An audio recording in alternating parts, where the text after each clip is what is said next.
On the broadcast tonight, SGA has announced that all student groups will see budget cuts of at least 6%. We have the latest on why this is happening and what's to come next. President Biden spoke to both houses of Congress on Wednesday, the recap of his speech and the Republican response. And leave it to Beavers, how some beavers in Canada knock some people off the grid. All of that and more right now on SUTV News.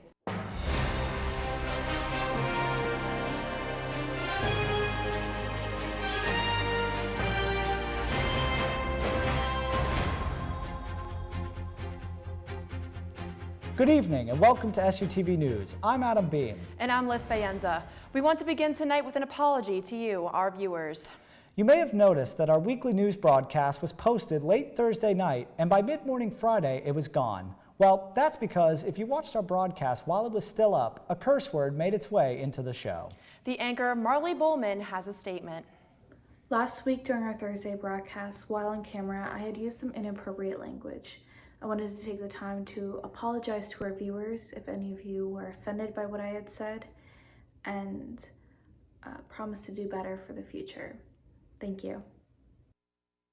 The coronavirus has impacted so much of our campus living for over a year now, and many student groups recently learned that more changes are coming and would say not for the better.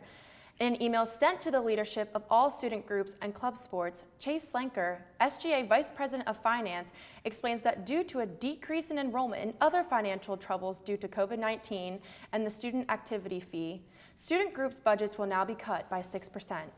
One of the causes of this budget cut is due to the university buying back control over on-campus housing. As a result, SGA lost revenue and has not been able to balance the budget, leading to these cuts. Currently, these budget cuts are only set to affect campus groups and club sports. No other activities and foundations, including the athletic department, seem to be affected by this decision. Shippensburg University has announced some exciting new changes for the fall 2021 semester. Students can expect a return to in-person learning without social distancing, with other opportunities such as internships, study abroad, and career fairs throughout the semester. As of now, classes are slated to start on August 23rd. In addition, all facilities on campus will be open, allowing students to experience everything Shippensburg has to offer. Students will also be able to attend or participate in events like homecoming, marching band performances, face-to-face club meetings, and a plethora of other activities on both on and off campus. The university will continue to require face coverings, as well as maintaining sanitizing and temperature stations throughout campus. We look forward to seeing the return of a vibrant campus experience this fall semester. ShipFest is here. SUTV's Alicia Laluz has more. This weekend's ShipFest, hosted by the Cub, has kicked off with a bang. On Thursday, the Lurs Performing Arts Center hosted comedians Carlos Miller and Darren Big Baby Brand from MTV's Wildin' Out for a night of comedy. Keeping the fun going, on Saturday, the ShipFest Carnival in the C7 lot is promised to be a night filled with good food and good music. The festivities kick off at 7 with inflatable mazes, bull riding, and more, with student performers and a special guest performance from Noah and the Rubber Band at 9 in the hockey rink. Alicia Laluz for SUTV. Communication and journalism students might have a promising opportunity coming in the next few months, as Dr. Damon Chattopadhyay and Dr. Carrie Sipes have recently received an $8,000 grant for research that will need the help of students like you. I had a chance to sit down with Professor Chattopadhyay to discuss their plans and what this project will entail. The title of the study is Does Inclusivity Build Trust? Examining effects of inclusive community-centered journalism on trust in media among minority groups. So essentially what we are arguing, or what I'm arguing, is that members of minority groups trust the media even less than other people for various reasons. Could be they don't see themselves enough, and maybe they don't see stories about them, and so on. So what can be, essentially the question is a 100-year-old question. What can we do to build trust in the media among people who don't trust the media? But we are looking at it through a very different lens of community journalism. So that's what it is. That's what the outline of this project is. How would you say students can get involved and reach out, and how to go about joining this project that you guys have planned? How can students get involved in what really is the project? So it's a three-part project, and students can get involved in one or more parts. So in the first part, we are conducting a survey with different minority groups. So we're going to reach out starting next week, with grad and undergrad students, those who may belong to minority organizations. Let's say they are president of the campus chapter of the Latino Students Association, as simple as that. Or maybe they're Muslim in faith, and therefore wherever they stay, they or their parents belong to a Muslim association of Harrisburg. So can we get students to help us reach these organization secretaries and presidents and so on? Because through their database, we can't just randomly send surveys to 300 people. That's not a good scientific approach. The approach is we need to identify 8 or 9 of these groups. We already have some, but more importantly, they are going to do quick training with students, saying this is how you should record an interview. If you want this to be our radio news, this is the level we need. So really hands-on training as they go into the field. Those 10 students will accompany us and meet different communities. So one student will go and do the Greek Orthodox. One student is focusing on Amish communities, like that. And they'll go and talk to these folks, ask them, well, what's important in your world? What are stories you want to be told in the news organizations? What are stories you don't hear or see? What's bothering you? What really matters to you? And we will write news feature stories on those topics using their codes. That's somewhere students will learn really the art of how to interview, how to write, both for online and for radio. If you have any questions about the project, you can reach out to Dr. Chattopadhyay at dchattopadhyay@ship.edu and to Dr. Sipes at casipes@ship.edu. The Student Leadership Awards were held yesterday in the Performing Arts Center. Groups and individuals went home with awards celebrating their achievements, including the Shippensburg University Marching Band, APB, and ACT. Student media also made an appearance, with the Slate and WSYC winning awards and SUTV getting nominated for an award. SUTV congratulates all of the winners from last night's awards. What's coming up in the Slate this week? Paige Shope is here with more. Coming up this week in the Slate, the opinion section will feature a Slate Speaks on the upcoming graduation. Our Ship Life section will feature horoscopes and a list on the best graduation party themes. Sports will have a feature on baseball player Juju Kayson and various recaps from the past week. The news section will cover the SGA 2021-2022 budget and an interview with President Carter. Finally, the arts and entertainment section will cover the SU band concert and the new Shape Gallery. Don't forget to follow us on Instagram, Facebook, and Twitter at ShipUSlate, and be sure to pick up the next edition of the Slate Tuesdays on newsstands or read anytime at theslateonline.com. The semester may be coming to an end, and Shippensburg's Activities Program Board has programs lined up to go out with a bang. SUTV's Alicia Laluz has the details on the organization's upcoming program.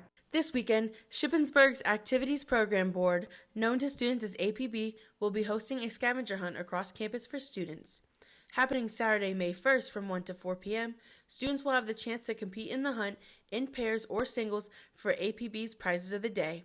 I had the chance to speak with the event's organizer and APB's marketing designer, Bill Hoffman, about the event, who said that APB is super excited and has a lot of great things planned for the program. Alicia Laluz for SUTV.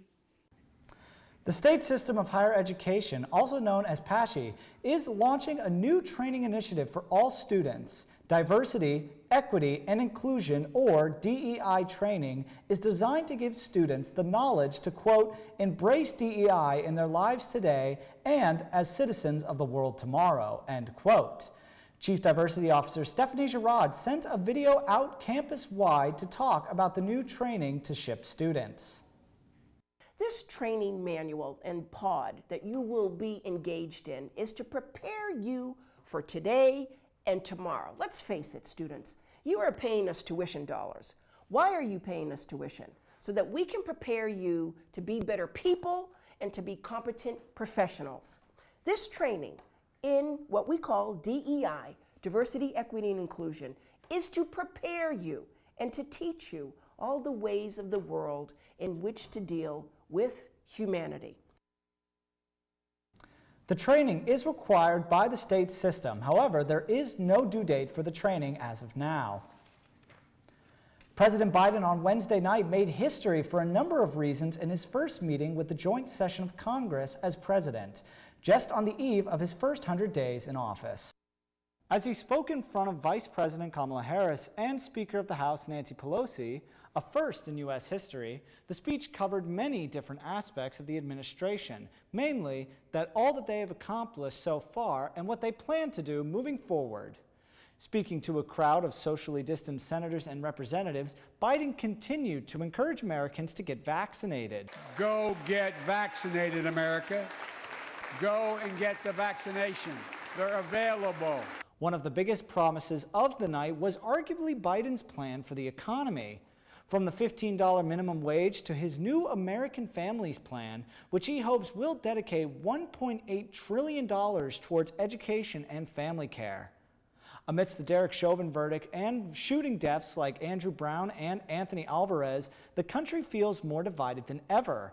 Before, tensions were high and many demanding justice daily, President Biden spoke of police reform and holding officers accountable for their actions while on duty. We have to come together to rebuild trust between law enforcement and the people they serve, to root out systemic racism in our criminal justice system, and to enact police reform in George Floyd's name. Across the aisle, it was Republican Senator Tim Scott who gave an address speaking on how many Republicans felt towards Biden's speech. Our nation is starving for more than empty platitudes. We need policies and progress that brings us closer together. But 3 months in, the actions of the president and his party are pulling us further and further apart. As mentioned, the speech was filled with a number of promises and plans for the months ahead, and we'll have to wait and see how many of these promises become a reality. As more and more Americans get their vaccines and COVID numbers slowly decrease, President Biden and the CDC have announced new guidelines for those who have received their 2 shots to follow. The guidelines say that fully vaccinated individuals can now partake in activities such as hiking, running, walking, biking, and more without having to wear a mask, either when you're doing it alone or with your members of your household. Small outdoor gatherings and dining outdoor with a mix of fully vaccinated and unvaccinated individuals will also be a maskless endeavor moving forward. For those who haven't gotten their vaccination yet, especially if you're younger or think you don't need it, this is another great reason to go get vaccinated. Now. With President Biden lowering the age of eligibility to 16 years or older, it is now easier than ever before to get yourself vaccinated. If you or someone you know is wondering how to get your first dose, head to www.vaccinefinder.org. Well, Liv, so have you gotten yourself vaccinated? I sure have, Adam. Have you? I have gotten my first dose. I actually got it just a week ago. And I have to say, it was the weirdest of circumstances because when I went, it was snowing, and it's the middle of, and it is literally the middle of April. So, well, hopefully there's no more snow after that. Well, there's only one way to find out. Let's send it over to Angel B. Money with the weather. After a very windy day, I'm surprised I didn't blow away, but the sun shines its way into next week. Tonight, temps drop into the low 40s with strong wind gusts up to 40 miles an hour. Tomorrow, a mostly sunny day with a high of 66. Looking ahead, things heat up with a high of 84 on Sunday. The rain returns on Monday with possible storms and a high of 73. Temps rise on Tuesday to 83 and begin to gradually decline as we close out the week. Hopefully, those April showers will be coming to an end, so be on the lookout for Mayflowers as we approach the new month. That's all for the weather this week. I'm Angel B. Money. Now back to Adam and Liv at the desk. Beavers are to blame for a disruption of internet and TV service for some in Western Canada over the weekend. A colony of beavers chewed through a fiber optic cable near their dam in the district of Tumbler Ridge early Sunday. Internet service was disrupted for hundreds of residents. TV service and cell phone coverage was also affected. Workers with TELUS telecommunication company discovered the dam near a buried cable that supplies the community. According to TELUS, the cable was 3 feet underground and had a 5-inch thick conduit for protection. But the Beavers had chewed right through the conduit and the cable in several locations. The company said that some of the material, including bright red fiber marking tape, was noticeable in the construction of the Beaver Dam. It took workers about 36 hours to fix the problem and restore service to customers. You know, I'm very grateful that those beavers were nowhere near my house. If they had knocked out my Wi-Fi, I wouldn't have been able to watch the Josh fight. Exactly, I know, right? Now I just have a question. Did you vote on Josh or did you vote on Josh? I must say, I voted on Josh. Well, I'm grateful that Josh won. But that's it for this week's edition of SUTV News. I'm Adam Beam. And I'm Livv Faenza. Be sure to follow all of our social media at SUTV News and check out our website at sutvnews.org. We're back with sports on Tuesday, but until then, good night.